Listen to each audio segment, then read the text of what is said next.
నమస్తే. ఇన్నాళ్ళు నన్ను సపోర్ట్ చేస్తూ, ఎంకరేజ్ చేస్తూ మీ ప్రేమని నాకు అందిస్తున్న ప్రతి ఒక్కరికి కృతజ్ఞతలు. అలాగే ఈ వీడియో కూడా ఖచ్చితంగా మీకు ఉపయోగపడుతుంది. లైక్, షేర్ అండ్ సబ్స్క్రైబ్ చేసి మీ సపోర్ట్‌ని నాకు అందించండి. అలాగే ఈ వీడియో పట్ల మీకున్న అభిప్రాయాన్ని కామెంట్ సెక్షన్‌లో కామెంట్ చేసి తెలియజేయండి. ఇప్పుడు వీడియోని చూద్దాం.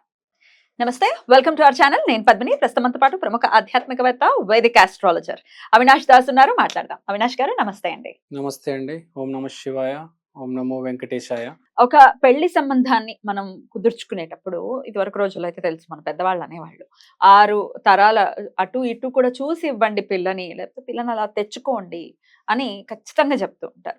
కానీ ఇప్పుడు ప్యాకేజ్ యుగమే అంతా కూడా. ఎంత ప్యాకేజ్ ఉంది అబ్బాయికి, లేకపోతే అమ్మాయి ఏం చదువుకుంది, ఆ అమ్మాయికి ఎంత ప్యాకేజ్ ఉంది, పెళ్ళైన తర్వాత ఎన్నాళ్ళు వర్క్ చేస్తుంది, ఖచ్చితంగా వర్క్ చేయాలి అనే రూల్ పెడుతున్నారు అని అంటే ఆశ్చర్యం అనిపించింది. ఖచ్చితంగా ఆ ప్రెషర్ ఆడవాళ్ళకి ఇవ్వడం. ఆడవాళ్ళు కూడా ఆబ్వియస్‌గా ఇండిపెండెంట్‌గా ఉన్నారు. కానీ ఒకవేళ ఆవిడకి పని చేసేది ఆవిడ చాయిస్ కాకపోయినప్పటికీ కొంతమంది ప్రెషర్‌తో పనిచేసేవాళ్ళు కొంతమంది కాల్స్ చేయడం జరిగింది. సో, ఇట్లా ఎవ్రీథింగ్ ఈజ్ కాలిక్యులేటెడ్. అంటే మనీతో అన్నీ రిలేట్ అయ్యి ఉన్నాయి కదా! సో, అసలు ఒక కంపాటబిలిటీ ఎలా ఉంది? అది మ్యూచువల్ అట్రాక్షన్ అవ్వచ్చు, లేకపోతే ఫ్యామిలీతో బాండ్ గానీ, ఇవన్నీ కూడా ఎందుకు కన్సిడర్ చేయట్లేదు? ఓన్లీ ప్యాకేజీలు గానీ, లేకపోతే వీటిల మీదనే ఎందుకు దృష్టి పెడుతున్నారు? అసలు ఎలా ఒక మ్యాచ్‌ని ఫిక్స్ చేసుకునేటప్పుడు ఎట్లాంటి జాగ్రత్తలు తీసుకోవాలి సబ్జెక్ట్ పరంగా? చాలా అద్భుతమైన ప్రశ్న అండి. పెళ్లి చేసుకునేటప్పుడు జీరో ఎక్స్‌పెక్టేషన్స్ ఉండాలి. అస్సలు శాస్త్రం చెప్పేది జీరో ఎక్స్‌పెక్టేషన్స్‌తో స్టార్ట్ చేయాలి. కానీ మన వాళ్ళందరూ ప్యాకేజ్ దగ్గరకొచ్చేస్తారు. ఫస్ట్ ప్యాకేజే. తర్వాత ఆస్తి ఎంతుందని అడుగుతారు. యాహ్! కలర్ ఎంతుందని అడుగుతారు. కులము, గోత్రం కూడా ఉంటది. యాహ్! అది స్టార్టింగే. అందుకని ఇవాళ పెళ్లి చేసుకున్నోళ్ళు సంతోషంగా ఉన్నోళ్ళు 15% ఉన్నారు. ఓ 5-10% అయితే విడిపోతున్నారు. సంతోషంగా ఉన్నోళ్ళు 15%. మిగతా అందరు నటన. ఒక ప్రేయర్ మీటింగ్ జరిగింది. నేను ఇప్పుడు చాలా చిన్నోడిని, 15 ఇయర్స్, 15 ఏళ్ళు నాకు. సో 15 ఏళ్ళు ఉన్నప్పుడు మా నాన్నతో పాటు నేను ఒక మీటింగ్కి వెళ్ళాను. Prayer meeting. చాలా what prayer meeting? It was some Buddhism prayer meeting. మా ఫాదర్ వెళ్తుంటారు బుద్ధిజం. మా ఫాదర్ చాలా రకరకాలు సమేత బుద్ధిజం, బౌద్ధ ధర్మానికి సంబంధించిన ఏదో మీటింగ్కి వెళ్ళాం. అక్కడ చాలా పెద్ద స్వామీజీ వచ్చారు, ఫారినర్. ఇది ఇండోనేషియా ఆ ప్రాంతంలో తెలుసు కదా మీకు, బుద్ధ మతం అంతా. Yeah. చాలా పెద్ద మీటింగ్, హైదరాబాదు డిస్ట్రిక్ట్ మీటింగ్ అనమాట అది. అయితే అతను ఒకటే అడిగాడు, 100 మంది ఉన్నారు రూమ్లో, మీలో మీ భార్యకి ఇక్కడ 100కి 100 మార్కులు ఎవరేస్తారు అని అడిగితే ఒక్క ఆయన చేయలేపాడండి 100 మందిలో. ఆయన వేస్తాడు 100 అవుట్ ఆఫ్ 100. 100 అంటే ఎవ్వరు ఎక్స్పెక్టేషన్స్ ఫుల్ఫిల్ అవ్వలేదు. సో ఇక్కడ చెప్పే పాయింట్ ఏంటంటే, ప్యాకేజ్ అంటారు కదా, ప్యాకేజ్ తేడా ఏముంటదండి? 75,000 లక్ష తేడా ఎంత ఉంది? 25,000. 25,000 అంతే. వచ్చే అబ్బాయి సాఫ్ట్వేర్ అబ్బాయినే, అన్ని సాఫ్ట్వేర్ జాతకాలే వస్తాయి. 75,000 లక్ష, 1,25,000 తేడా ఎంత ఉంటుంది? 25,000, 50,000. కానీ మనం సరైన సంబంధం, వచ్చిన 4 సంబంధాలు సరైన సంబంధం చూస్ చేసుకోవాలి.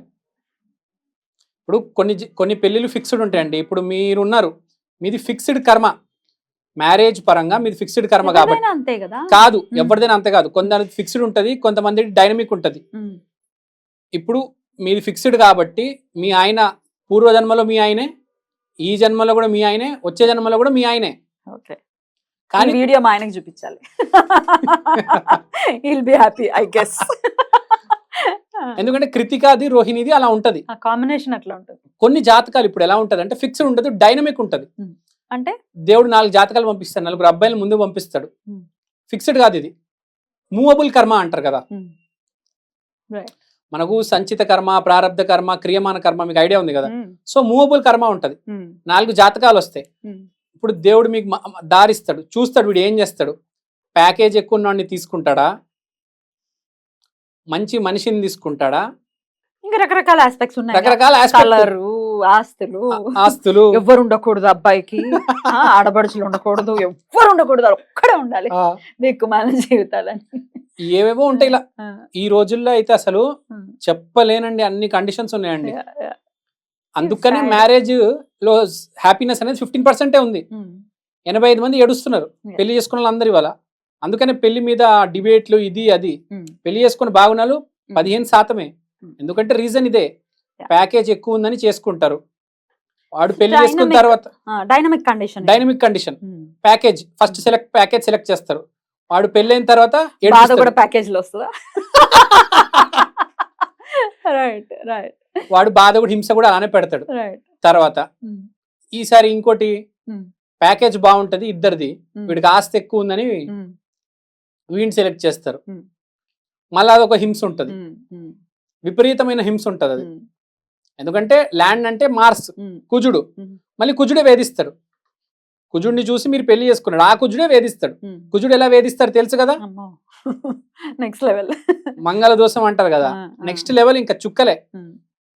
ఆస్తి చూసి పెళ్లి చేసుకుంటే మీరు జాతకాలు చూసుకొని అన్ని బాగుంటే అప్పుడు ఆస్తి కలిసి వెనకలు ఉంటే ఓకే. మీరు ఆస్తి ఒకటే ఉందని చెప్పి పెళ్లి చేసుకుంటే అది రేపు వేధిస్తుంది.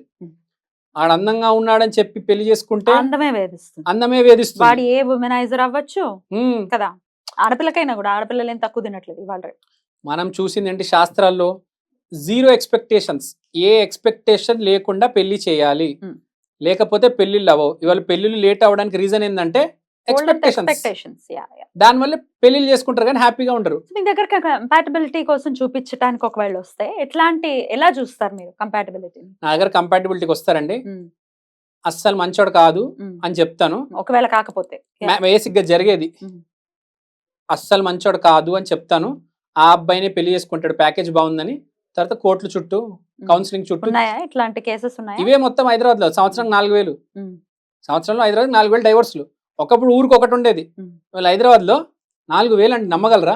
సంవత్సరానికి 4,000 డైవర్స్లు. పోలీస్ స్టేషన్లు, కౌన్సిలింగ్ సెంటర్లు, లాయర్లు, అందరి దగ్గర గొడవలు గొడవలు గొడవలు గొడవలు. అదే తెలుసు కదా, డబ్బుని చూసి పెళ్లి చేసుకోవడం. చెప్పాం కదా, ఎక్స్పెక్టేషన్స్ ఉంటే అలానే. ఒకప్పుడు ఎలా ఉండేదండి పెళ్లి? ఎట్లా ఏం చూసి పెళ్లి చేసుకోవాలి, ఎట్లా ఇవ్వాలి పిల్లని, ఎలా ఇవ్వాలి పిల్లని, ఎలా తెచ్చుకోవాలి? 2 రకాలుగా చెప్తానండి. ఫస్ట్ అయితే జాతకం కలుపుకోండి. ఉన్న జాతకాల్లో ఒక 20 తీసుకొస్తే 2 కలుస్తాయి. రెండిట్లో మీకు ఏది బెటర్ అనిపిస్తే దానికి ఇచ్చి చేయండి. అంతేగాని వాడు ఎక్కువ సంపాదిస్తున్నాడని వాడికి ఇవ్వద్దు. వాడు రేపు మ్యాచ్ కాకపోతే చెప్పండి, మీ లైఫ్ పోతుంది కదండి. డబ్బు అనేది ఏముందండి, కింద మీద. ఇప్పుడు 10 ఏళ్ళు బాగాలేదు, తర్వాత 10 ఏళ్ళు బాగుంటది. ఎంతమందిని చూడలేదు, కేసీఆర్ ఓడిపోయారు అనుకున్నారు ఎవరైనా? రేవంత్ రెడ్డి వచ్చారు కదా, ఇప్పుడు రేవంత్ రెడ్డి కూడా ఓడిపోతారు. వాళ్ళు అవుతాయి, వాళ్ళు బళ్ళు అవుతాయి అని అంటారు. అది బ్యాడ్ ఉన్నా మంచి మాత్రం జరుగుతుంది అని అంటారు. మీ అమ్మాయి జాతకం బాగుంటే రేపు అబ్బాయినే సంపాదిస్తాడు కదా, లేకపోతే అబ్బాయి జాతకం బాగుంటే 10 సంవత్సరాల తర్వాత సంపాదిస్తాడు. కానీ పెళ్లి 2 మనసులు కలపాలి. కాబట్టి పెళ్లి చేసుకున్నప్పుడు మీరే చెప్పారు 6 తరాలు ఇటు 6 తరాలు ఇటు చూసుకోవాలి. ఫస్ట్ మనిషిని చూడాలి. ఒక కండిషన్, ఒక ఎక్స్పెక్టేషన్తో వెళ్ళామో ఇబ్బంది పడతాం.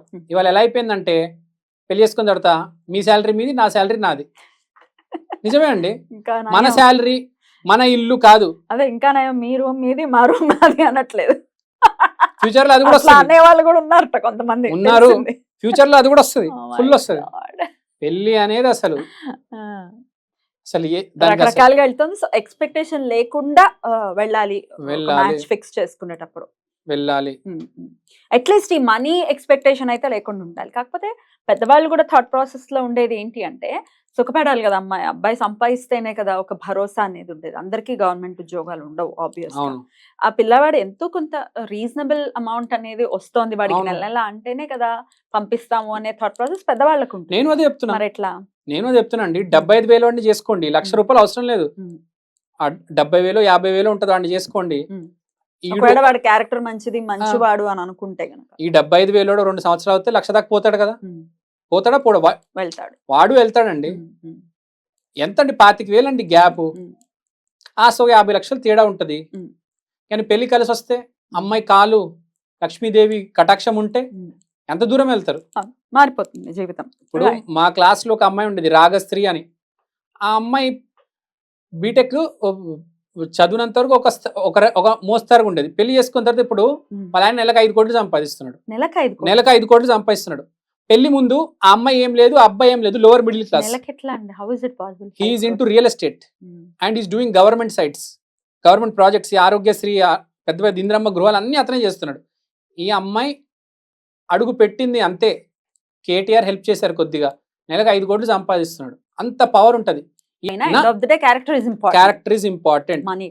మినిమం డబ్బు అయితే మినిమం శాలరీ ఉండాలి, క్యారెక్టర్ కూడా చూడాలి మనిషిని అంటున్నా నేను. మరి కమర్షియల్ గా ఉండొద్దు. రైట్ అండి, చాలా బ్యూటిఫుల్ గా ఎక్స్ప్లెయిన్ చేశారు. థ్యాంక్ యూ అవినాష్ గారు. నమస్తే.